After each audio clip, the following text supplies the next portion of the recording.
दोस्तों नमस्कार, स्वागत है आपका यूट्यूब चैनल एबीटेक में।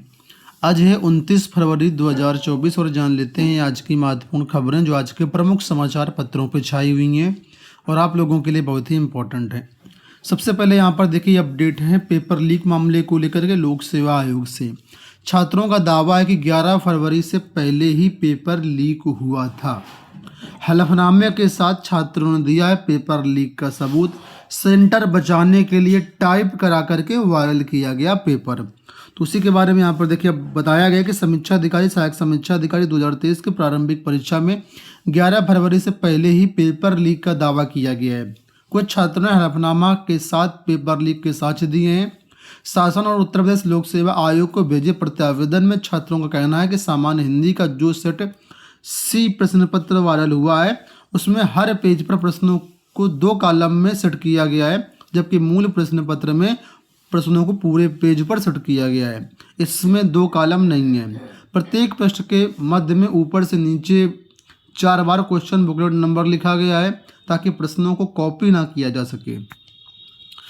आगे देखिए लिखा है नीचे एक लाइन खींची गई है तथा उसके नीचे एक बाईं तरफ C02 लिखा हुआ है और दाहिनी तरफ एक बारकोड छपा है। वायरल पेपर के किसी भी पेज पर ऐसा कुछ भी नहीं लिखा है। अब या तो इसे क्रॉप करके हटा दिया गया है या फिर केवल प्रश्नों को ही टाइप किया गया है। मूल C सीरीज का पेपर हिंदी ट्रेडिशनल फॉन्ट से लिखा गया, जबकि viral paper Hindi Google input tool से टाइप किया गया है।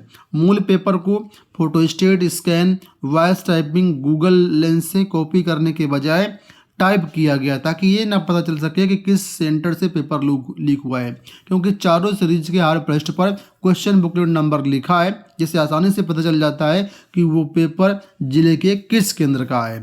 तो कुल मिलाकर के ये यहाँ पर छात्रों का दावा है कि पेपर परीक्षा से पहले लीक हुआ है और परीक्षा केंद्र का पता ना चल पाए इस वजह से ना तो उसको ऑनलाइन किसी टूल्स की मदद ली गई है, उसको टाइप किया गया है। तो ये छात्रों का है ना बाकायदा हलफनामे के साथ छात्रों ने इसको जो है लोक सेवा आयोग शासन को सौंपा है।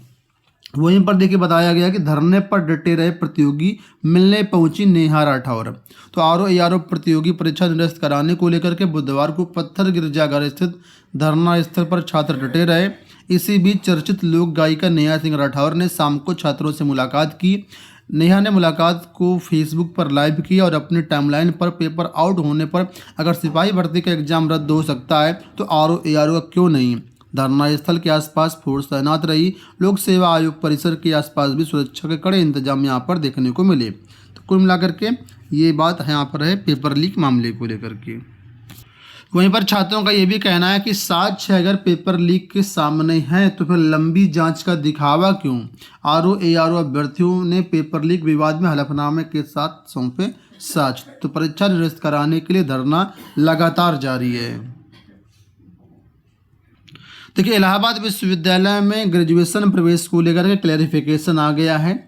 कल के समाचार पत्रों में समंजस बताया गया था, आज देखिए दिया गया कि CUET के माध्यम से ही होंगे स्नातक में प्रवेश। तो जो भी अभ्यर्थी इलाहाबाद यूनिवर्सिटी या अन्य किसी भी यूनिवर्सिटी में एडमिशन लेना चाहते हैं तो उनको CUET UG का एग्ज़ाम देना होगा। बिना इस एग्ज़ाम के आप इसमें एडमिशन नहीं ले सकते हैं।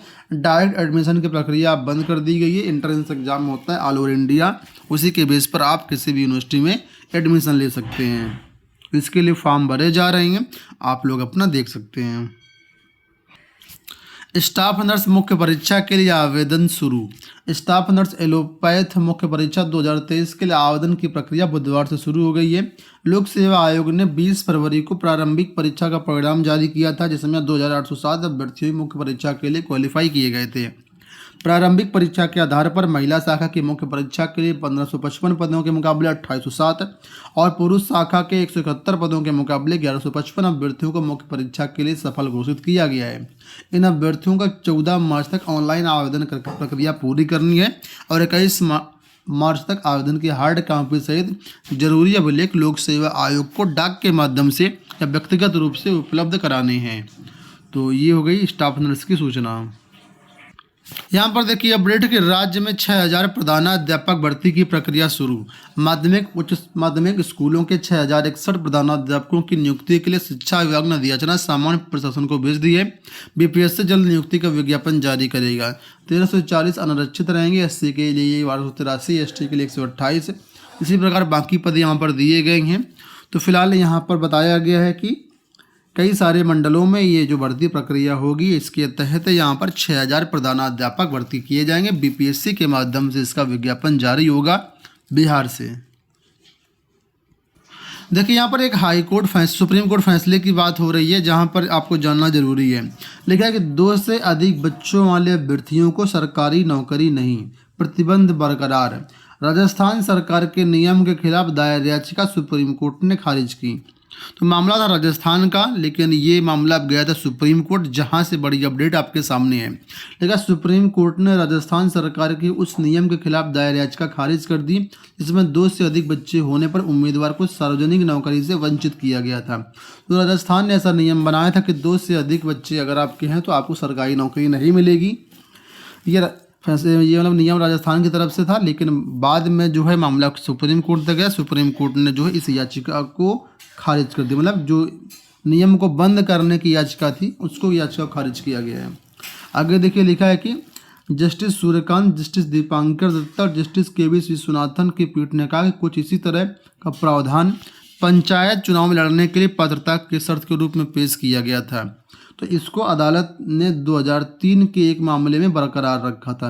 पीठ ने बताया कि इस अदालत ने तब माना था कि वर्गीकरण जो 2 से अधिक जीवित बच्चे होने पर उम्मीदवारों का आयोग घोषित करता है गैर भेदभावपूर्ण संविधान के दायरे में है, क्योंकि प्रावधान के पीछे का उद्देश्य परिवार नियोजन को बढ़ावा देना है।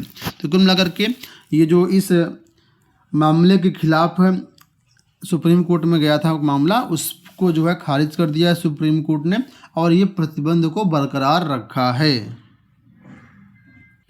यहाँ देखिए अपडेट कि पुरानी पेंशन बहाली के लिए रेल कर्मी लामबंद 1 मई से हड़ताल। तो पुरानी पेंशन बहाली के लिए 1 मई से रेलवे बंद का निर्णय लिया गया है। हड़ताल अनिश्चितकालीन होगी, इसके लिए रेल कर्मी लामबंद हो गए हैं। दिल्ली में पुरानी पेंशन बहाली के बनाए गए संयुक्त फोरम की बैठक में निर्णय लिया गया है। हड़ताल के लिए 19 मार्च को फोरम की ओर से नोटिस दी जाएगी। तो 1 मई से हड़ताल शुरू होगी पुरानी पेंशन को लेकर के। बिहार स्टेट को लेकर के आपके लिए एक बड़ी अपडेट देखिए यहाँ पर निकल के आई है। लिखा है माध्यमिक शिक्षक पात्रता परीक्षा स्टेट 2024 के आवेदन पत्र भरे जाने की तिथि विस्तार के संबंध में अभी हाल ही में आप लोग जानते होंगे बिहार स्टेट के लिए आवेदन लिए गए थे। ये नॉर्मल स्टेट है, बीएस स्टेट की बात यहाँ नहीं हो रही है।